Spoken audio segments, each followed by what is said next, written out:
Olá, amada igreja, mais uma vez estamos juntos para estudarmos mais uma porção da Palavra de Deus, mais um estudo da nossa Escola Bíblica Dominical. E veja os irmãos como Deus está agindo, né? De maneira tremenda no meio da nossa igreja. Nós estamos aí nesse final de semana com o Congresso da Família, trabalhando exatamente as temáticas a respeito do contexto familiar, do papel do homem, da mulher, né, da educação dos filhos e a nossa lição da Escola Bíblica Dominical. Ela vem, né, numa sequência de estudos da carta que Paulo escreveu à igreja em Éfeso. Hoje nós estamos no capítulo 6.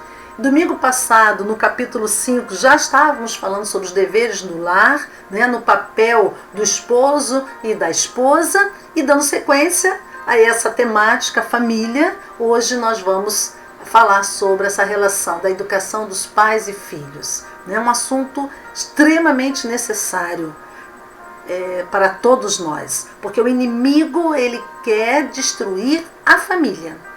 Ele destruindo a família, ele destrói os nossos filhos na sua formação da sua personalidade, ele destrói as nossas vidas, ele vai destruindo tudo, né? A nossa sociedade. Então, o inimigo ele está atacando de forma feroz, né, as nossas famílias. Para isso nós precisamos nos alimentar, precisamos buscar no Senhor, né?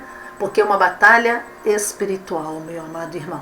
Então eu gostaria que você, juntamente com seus filhos, com a sua família, separe esse momento e vamos estudar a Palavra de Deus. Hoje o nosso estudo, então, está no capítulo 6.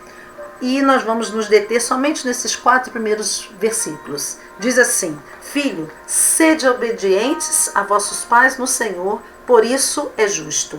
Honra teu pai e tua mãe, este é o primeiro mandamento com promessa, para que vivas bem e tenhas vida longa sobre a terra. E vós, pais, não provoqueis a ira dos vossos filhos, mas criai-os na disciplina e instrução do Senhor. Paulo não foi somente nesta carta aqui à igreja em Éfeso que vai fazer menção dessa questão da relação de pais e filhos, né? Dos deveres dos pais e dos filhos e também dos deveres de esposo e esposa. Quando Paulo entra, geralmente nas suas cartas, onde a primeira parte é doutrinária e a segunda parte está mais voltada para as questões práticas do viver do crente em Cristo Jesus, ele começa falando sobre o contexto familiar. E na carta aqui à igreja em Éfeso não foi diferente. Mas vejam que em outras cartas escritas por Paulo, Paulo já fala sobre essa questão, especificamente hoje, dos filhos, dos pais, né? E aqui no versículo 1 do capítulo 6, ele começa dizendo assim: Filhos, sede obedientes a vossos pais no Senhor, pois isso é justo. Ele diz: honra teu pai e a tua mãe. Este é o primeiro mandamento com promessa. Então, primeiro ele começa falando sobre os filhos. O dever do filho é honrar pai e mãe. E ele relembra os 10 mandamentos, né? O 5º mandamento que fala sobre honra teu pai e tua mãe. Ele usa a expressão obedecer e ele usa a expressão honrar. Existe uma diferença. A palavra honrar no hebraico, ela quer dizer valorizar. Valorize os seus pais, respeite os seus pais, né? Ame os seus pais. Isso é honrar. Obedecer é você obedecer exatamente os princípios que estão sendo mandados, mas honrar é muito mais do que obedecer, é amar. Porque às vezes eu posso estar até obedecendo, eu sou conhecedora da palavra de Deus. Suponhamos que eu não fui criado, né, dentro do contexto bíblico, os meus pais não tinham conhecimento da palavra de Deus e negligenciaram muito na criação, né? E até eu tenho alguns traumas, algumas questões emocionais que eu carrego da minha infância. E só lá na minha adolescência, só lá na minha juventude, eu vim conhecer o Evangelho e aí eu fui conhecer qual é a orientação de Deus para nós, filhos e principalmente para os nossos pais. Mas por falta de conhecimento, os nossos pais também erraram, né? Então eu posso estar, por obediência a Deus, respeitando e obedecendo meus pais. Mas aquele amor, né?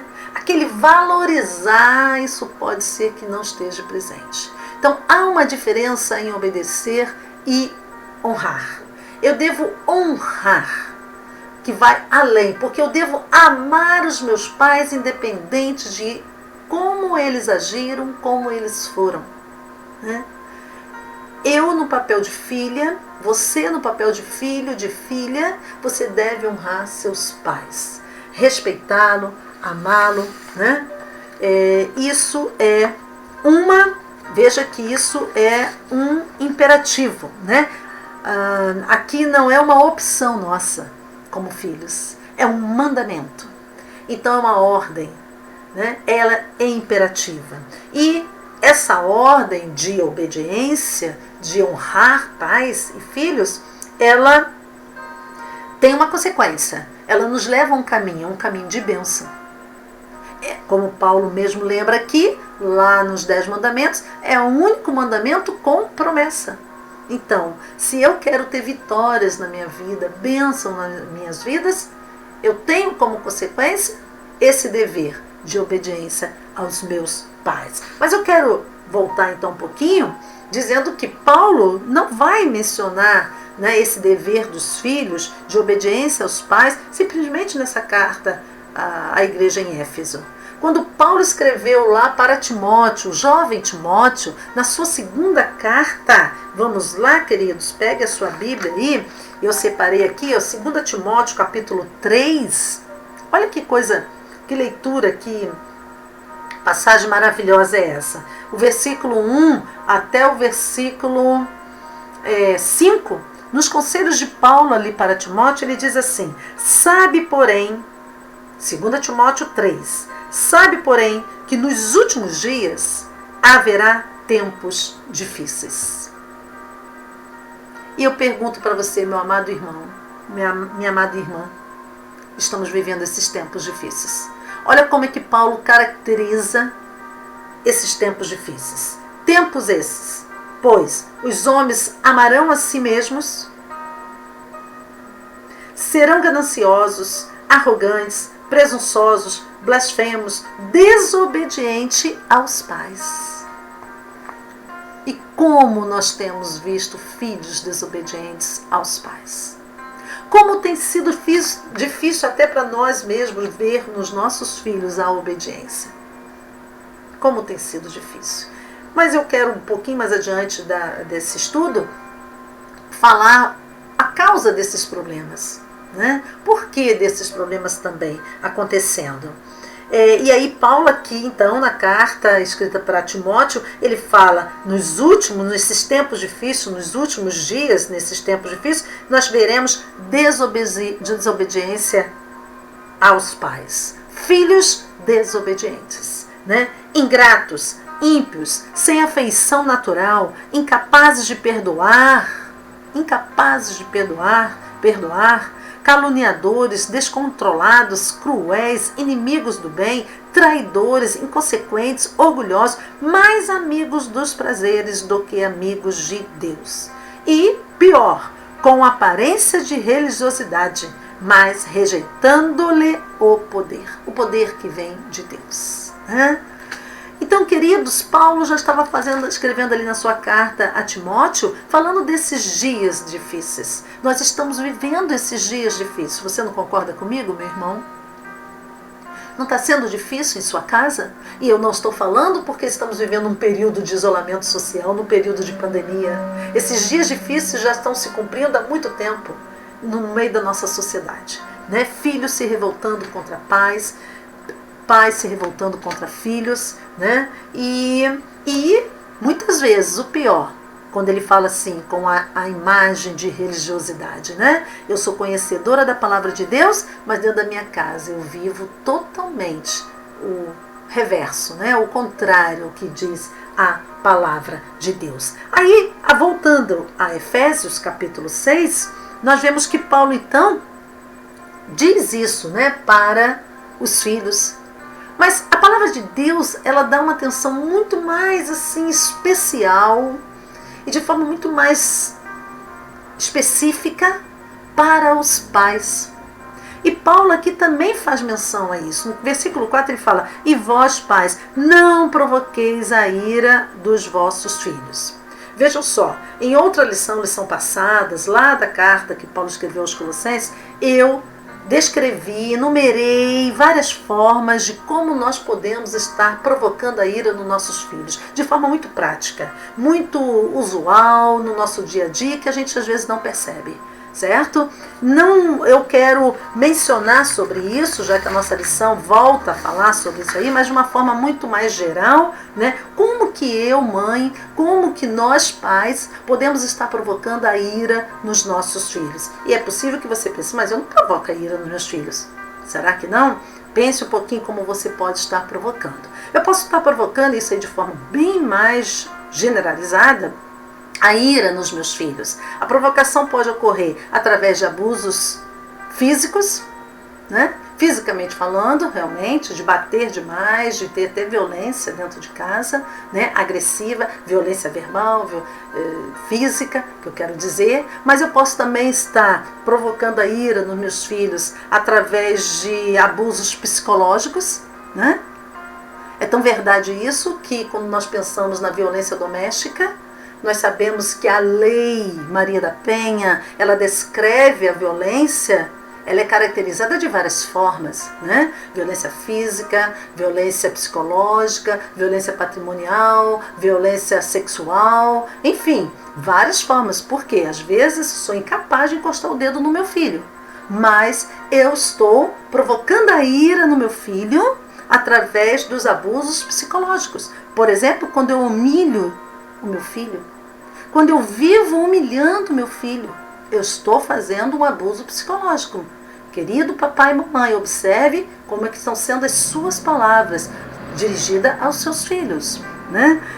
Quando não estou tratando com respeito o meu filho, é um abuso psicológico. Outra forma de eu estar provocando a ira, e Paulo aconselha que não provoqueis a ira nos vossos filhos, é negligenciando enquanto mãe, né? Nós nos negligenciando enquanto pais, né? E como eu posso negligenciar? Quando eu não compreendo meus filhos, né?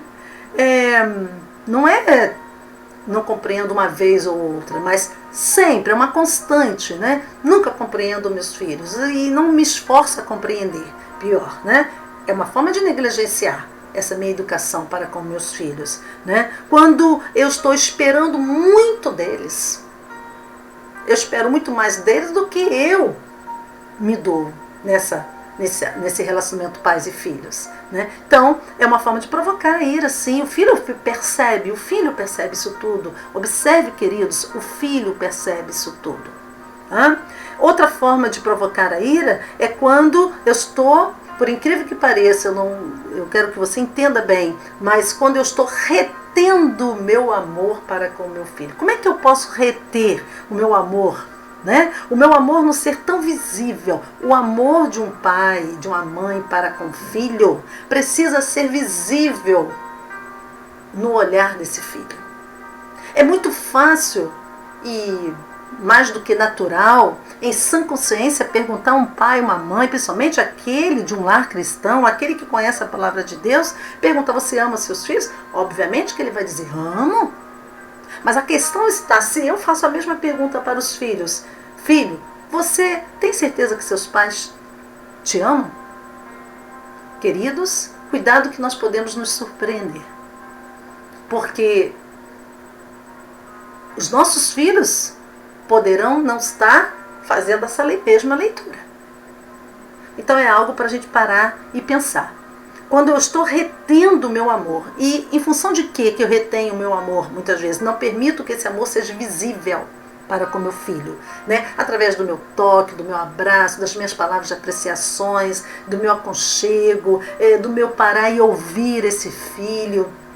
Então eu posso estar retendo essa manifestação clara de amor para com o meu filho, quando às vezes, na minha compreensão, o meu filho não está correspondendo às expectativas que eu tenho dele. Né? A medida da manifestação do meu amor vai sendo de acordo com como ele corresponde comigo. Isso não pode acontecer, querido papai e mamãe. Então eu preciso me autoavaliar para ver se isso não está acontecendo na minha relação, na relação pais e filhos, dentro da minha casa. Né? E aí a palavra de Deus vai muito mais longe desse mandamento. Né? Todos nós conhecemos, né, os lares cristãos, de modo geral, conhece essa passagem quando diz assim: ensina o menino no caminho em que deve andar, né? Para que mais tarde ele não venha se desviar. Né? Esse ensinar o menino no caminho que deve andar, queridos, é um discurso. Muitas vezes ele fica no campo do discurso, ele fica no campo teórico. Quem é que não conhece dessa passagem bíblica? Todos conhecem, né? Mas fica no campo teórico porque há uma distância entre o teórico e o realizado, e o praticado.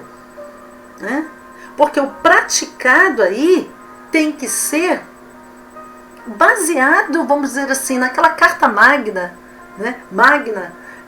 De Deuteronômios. Então vamos lá em Deuteronômios. O que a palavra de Deus nos ensina lá em Deuteronômios? Estou só citando versículos que todos nós conhecemos. Muito bem, né? Deuteronômio capítulo 6, e aí para resumir um pouquinho, a partir do versículo 5, diz assim, Deuteronômio 6, versículo 5: amarás o Senhor teu Deus de todo o teu coração, com toda a tua alma e com todas as tuas forças.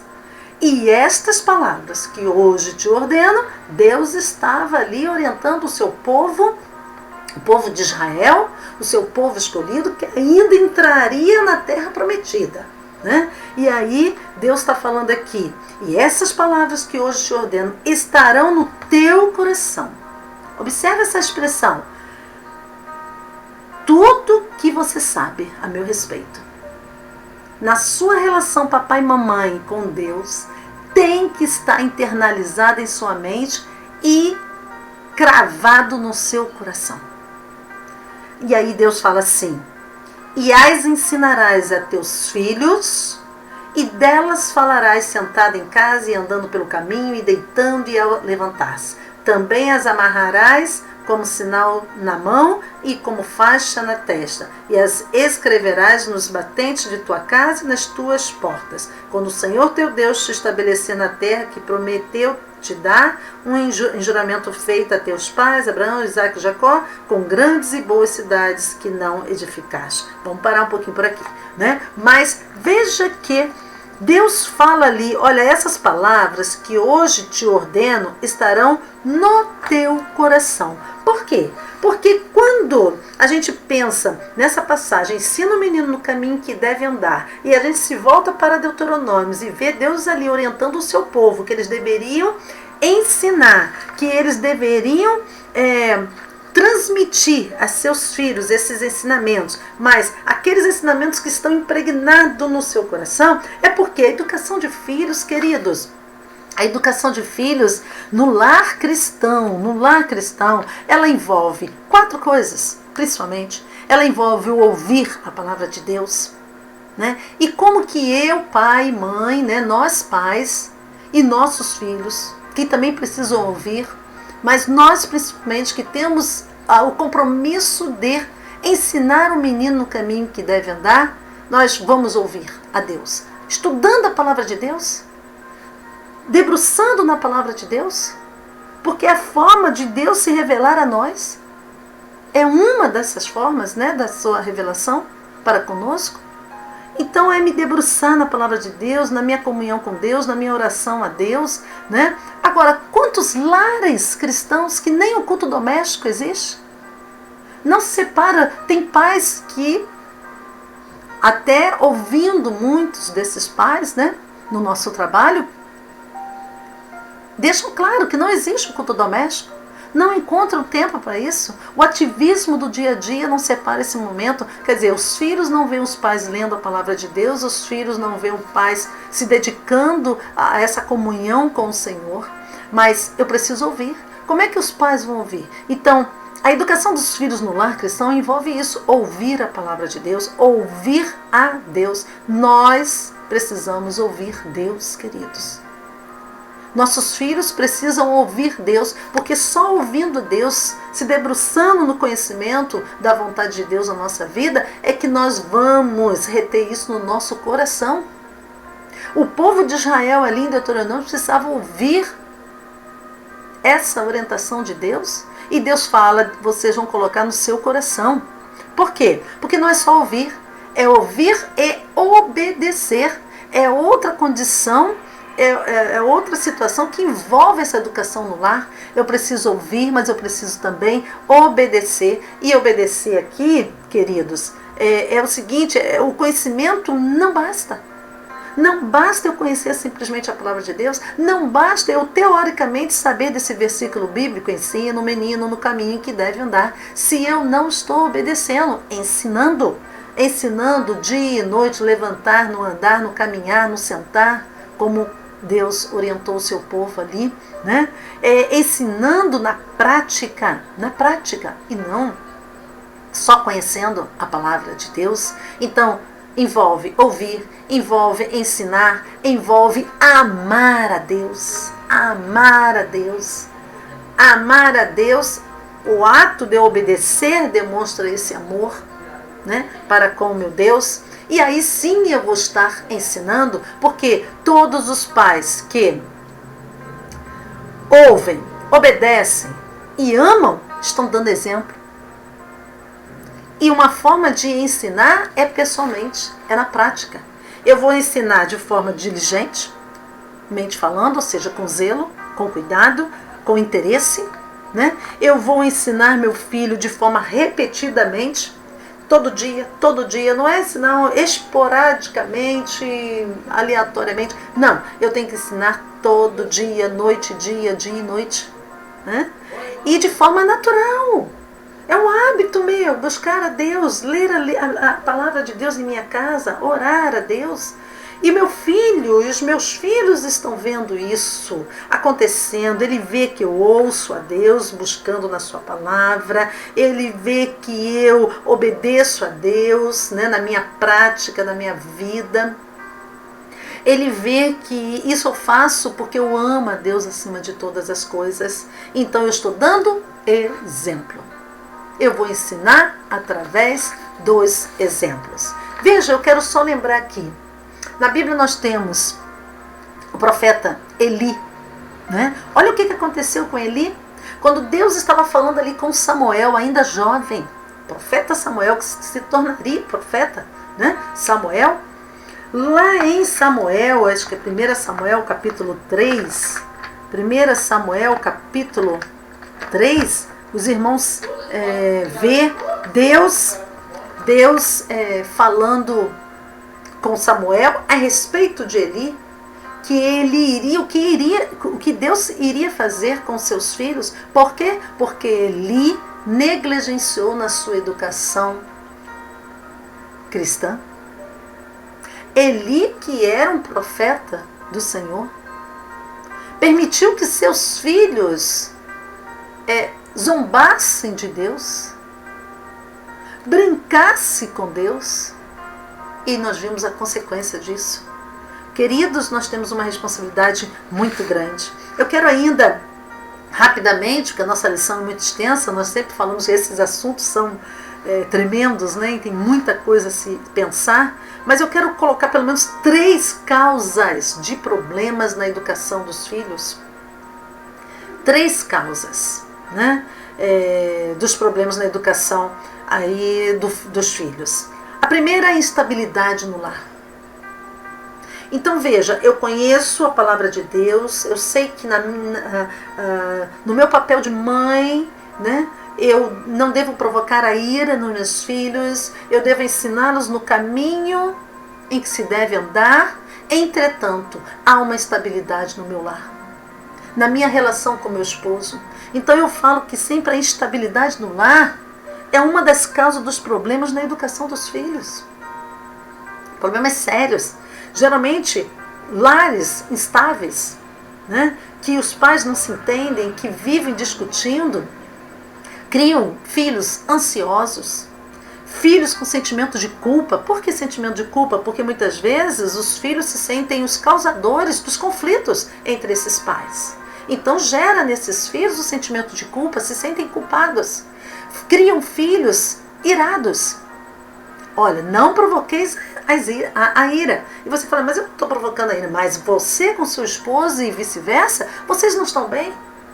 Vocês vivem discutindo na frente desses filhos, ou mesmo lá no quarto, mas em voz alta o filho percebe, o filho absorve a atmosfera da casa. Então, por mais que você esconda isso, a sua relação com o seu esposo e vice-versa, não estando bem, trazendo instabilidade, gera um sentimento de ira. Por que ira? Porque enquanto essa estabilidade está acontecendo, esses filhos estão deixando de lado. E os filhos podem desenvolver um sentimento de ira, revolta, né? Pode criar filhos inseguros, porque a instabilidade no lar traz insegurança, né? A segurança, ela se torna ameaçada por esses filhos. Uma outra coisa também que a gente pode pensar é que muitas vezes filhos que vivem num lar com estabilidade emocional nesse lar, gera também o medo de serem abandonados. Essa é uma grande verdade. Muitos filhos vivem a vida toda assim, com esse medo de uma hora serem abandonados, devido à instabilidade no lar. Uma outra causa, além da instabilidade no lar, que eu quero comentar, aproveitar nessa lição e a gente está estendendo um pouquinho mais, né, são falhas nos pais. O que você poderia dizer como falha, né? E talvez você esteja pensando aí, o que seriam essas falhas nos pais? Mesmo eu conhecedora da palavra de Deus, mesmo eu sabendo que eu preciso ensinar meu filho no caminho em que deve andar, não provocar a ira, eu conheço a palavra de Deus, procuro viver na íntegra, muitas vezes eu falho nessa criação, porque eu superprotejo meu filho. A superproteção é uma falha na figura dos pais em relação aos filhos. Eu crio meu filho numa redoma de vidro, isso traz prejuízo para a formação da personalidade do meu filho, isso traz insegurança para ele, uma série de fatores. Então, quando o pai superprotege, desenvolve, permite criar problemas nessa educação, ok? A superproteção é um lado, é um extremo, mas às vezes o pai não está na superproteção, mas ele está num outro extremo. Qual é o outro extremo? É o excesso de permissividade, né? Você é permissivo demais. Então, quando você é permissivo demais, você não sabe dizer não, você não coloca limites, você tem falhas nesse processo da educação. Isso vai trazer consequências tremendas na vida do seu filho. Então, o outro lado da superproteção, agora sim, né, o outro extremo, é o excesso de restrições, né? Um lado superprotejo e sou muito permissiva, o outro lado eu posso estar com excesso de restrições. É não demais. E um não colocado sem amor, né? Sem amor. Então, excesso de restrições também traz prejuízo aos filhos. O excesso de críticas, queridos, todos os pais que têm passado por mim, né, no nosso trabalho, eu tenho percebido isso e, quando me permite, eu tenho aconselhado nisso. Se você cria o seu filho debaixo de críticas, de comparações e de cobranças, você traz um prejuízo muito grande para os seus filhos. Os seus filhos geram uma autocobrança lá em cima, um nível de ansiedade lá em cima, né? Se sente incapaz de atender às suas expectativas, tantos problemas. Então, o excesso de crítica também traz um problema sério, é uma falha em muitos pais. E muitas vezes o excesso de punições também, né? Se pune por tudo, né? Não vai deixar de punir quando há necessidade de fato, mas se punir por tudo. Eu estou falando excesso, tudo que é excesso, os extremos são perigosos.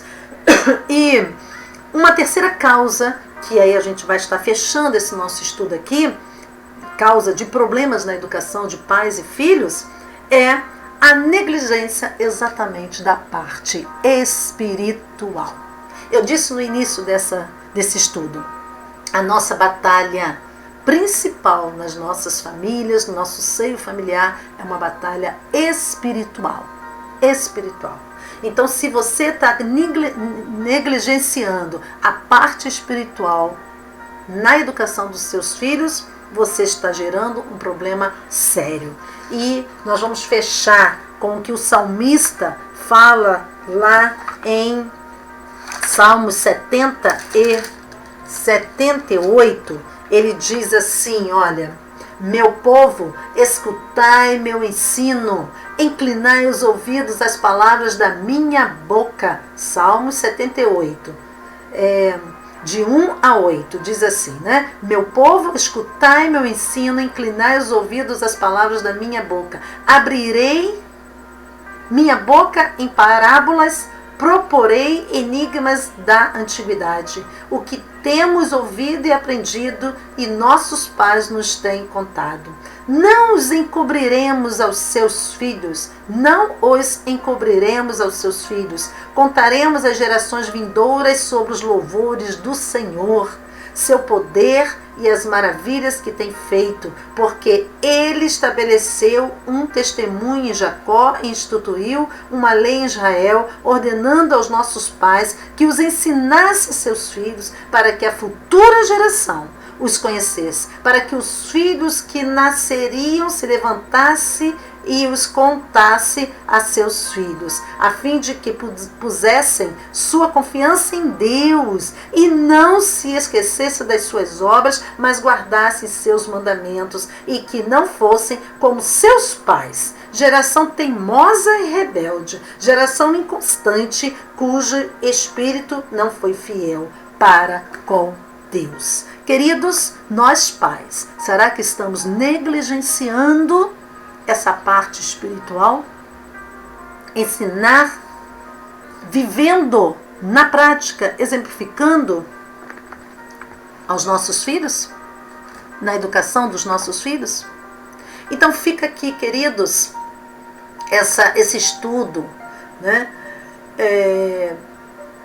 como uma reflexão, como um despertar para nos autoavaliarmos na condição de filhos, se estamos obedecendo, se nossos filhos estão obedecendo também, e na condição de pais, se estamos buscando uma educação que na prática estamos vivenciando a palavra de Deus, de fato, né? Nós queremos que o Espírito Santo possa estar completando na sua vida, papai e mamãe, e na sua vida, filhos, né? Na sua família, aquilo que faltar em relação ao nosso estudo, mas que Deus complete e você possa ter o discernimento correto e busque o estudo da palavra de Deus. Que Deus possa estar nos abençoando a cada momento. Que Deus nos abençoe. Tchau, tchau.